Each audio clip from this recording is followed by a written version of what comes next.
अल्हम्दुलिल्लाहि रब्बिल आलमीन वस्सलातु वस्सलामु अला रसूलिहिल करीम व आलिहि व सहबिहि अजमईन बिरहमातिका या अरहमर राहिमीन।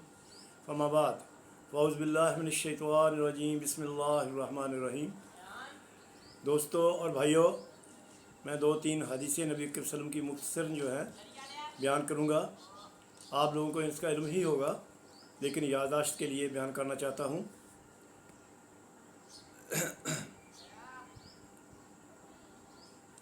जुमा के दिन नबी सल्लल्लाहु अलैहि वसल्लम फरमाते हैं, सैयदुल मुरसलीन इमाम कायनात का कौल है कि जुमा के दिन जब इमाम खुतबा दे रहा हो तो उस वक़्त तुम में से किसी ने अगर अपने साथी से ये बात की, खामोश रहो, तो तुमने ये भी फजूल बात की।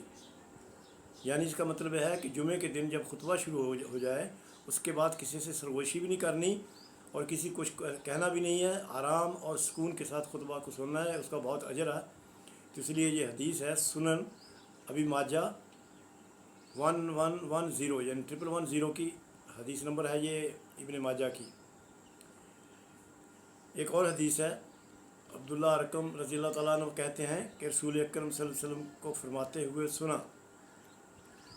अब्दुल्ला बिन अरकम रज़ियल्लाहु ताला अन्हु फरमाते हैं कि रसूल अकरम सैयदुल मुरसलीन को ये फरमाते हुए सुना कि जब तुम में से किसी को पेशाब वगैरह की हाजत हो और नमाज खड़ी हो जाए तो पहले वो रफ़ा हाजत के लिए जाए और बाद में नमाज में शामिल हो।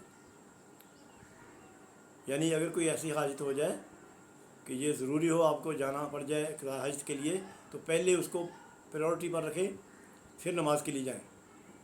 तो ये प्यारे महबूब सैयद मुरसलीन इमाम कायनात की हदीस है, सुनन अबू दाऊद की 88। एक और हदीस है, हज़रत अबू हुरैरा से रवायत है, फरमाते हैं कि एक शख्स ने रसूल अकरम सल्लल्लाहु अलैहि वसल्लम से सवाल किया, ए अल्लाह के रसूल, हम अक्सर समुंदर का सफ़र करते हैं और हम थोड़ा सा पानी साथ में लेके जाते हैं। अगर हम उस पानी से वज़ू कर लें तो हम प्यासे मर जाएं, तो क्या हम समुंदर के पानी से वज़ू कर सकते हैं?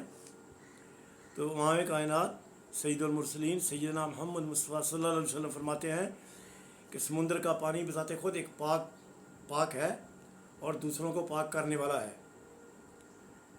तो इसका मुर्दार भी पाक है और इसका मुर्दार भी हलाल है।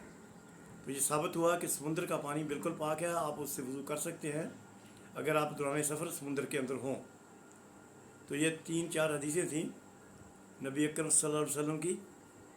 एक हदीस को आगे पहुंचाने का इतना अजर अल्लाह ताला ने रखा हुआ है। अल्लाह के नबी ने फरमाया कि वो मेरी किसी बात को आगे पहुंचाएगा, जन्नत वाले अपने क़यामत वाले दिन जन्नत के लिए जो लोग चुने जाएंगे उनमें उनका भी हिस्सा होगा।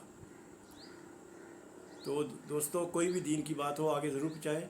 एक जगह तो अल्लाह ताला के नबी फरमाते हैं कि तो तुम में से किसी को अगर एक आयत भी आती हो, लौकन एक आयत यानी एक छोटी सी आयत भी आपको दीन के बारे में इल्म है तो उसको भी आगे पहुँचाओ। इसीलिए हमारी उम्मत को उम्मुल खैरुल उम्मा कहा गया है। तो दोस्तों, इस बात को याद रखें कि हमारा नाम, हमारी उम्मत का नाम, मेरे नबी सल्लल्लाहु अलैहि वसल्लम का नाम खैरुल उम्मा कहा अल्लाह ताला ने, सारी उम्मतों से बेहतरीन उम्मत। क्योंकि मेरे नबी की उम्मत के लोग वो काम करते हैं जो नबी और रसूल किया करते थे, यानी दीन हक़ को फैलाया करते थे, बुराई को रोकते थे, अच्छाई का हुक्म करते थे। और ये काम मेरे नबी अकरम सल्लल्लाहु अलैहि वसल्लम सैयदुल मुरसलीन की उम्मत के लोग कर रहे हैं। और जो भी ये काम करता है उसको दुआ दीजिए, उसका साथ दीजिए और आगे ख़ुद भी उसमें शामिल हो जाइए। ये बेहतरीन अजर है अल्लाह की तरफ से ऐसे लोगों के लिए जो दीन का काम करते हैं, दीन की बात को आगे पहुँचाते हैं। तो आप भी अपना हिस्सा डालिए।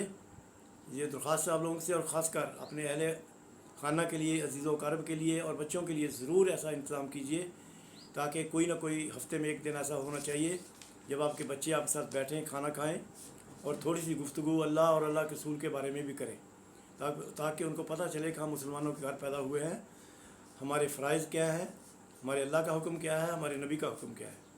ये छोटी छोटी बातें हैं, अगर इनको आप नज़रअंदाज नहीं करेंगे तो इंशाअल्लाह अल अज़ीज़ आपके घर में खैर बरकत भी आएगी और आपके बच्चे दीन की तरफ भी राग़िब होंगे। नमाज का कहिए, अपने बच्चों को सिखाइए, दीन सिखाइए, छोटी छोटी हदीस बयान कीजिए।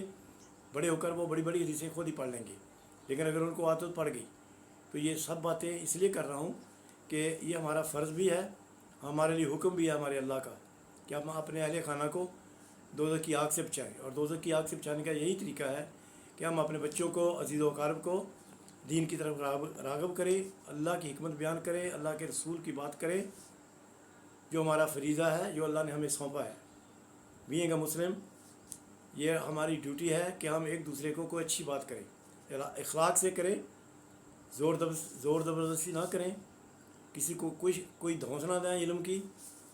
احتیاط اور اخلاق دونوں چیزیں مد نظر رکھتے ہوئے کسی سے بیان کریں، کسی کی دل آزاری نہ کریں۔ اگر کوئی بات نہیں مان رہا تو اس کو پیار سے سمجھائیں، نہیں مان رہا تو دوبارہ رپیٹ کریں، دوبارہ سمجھائیں، لیکن تلخی نہ کریں۔ تلخی ہمارے دین کا جز نہیں ہے۔ اخلاق اللہ تعالیٰ کے نبی نے فرمایا تم میں سب سے اچھا بہتر وہ ہے جس کے اخلاق اچھے ہوں۔ ہمارا دین بھی اخلاق کی وجہ سے پھیلا تھا، نبی صلی اللہ علیہ وسلم کا حسن اخلاق۔ ٹھیک ہے دوستو، آج کی یہ مختصر گفتگو، ملتے ہیں پھر نیکسٹ ویڈیو میں انشاءاللہ، اللہ نے زندگی عطا کی تو انشاءاللہ العزیز۔ والسلام علیکم ورحمۃ اللہ وبرکاتہ۔ اللہم صلی علی سیدنا محمد وعلی آل محمد کما صلیت علی ابراہیم وعلی آل ابراہیم انک حمید مجید۔ اللہم بارک علی محمد وعلی آل محمد کما بارکت علی ابراہیم وعلی آل ابراہیم انک حمید مجید۔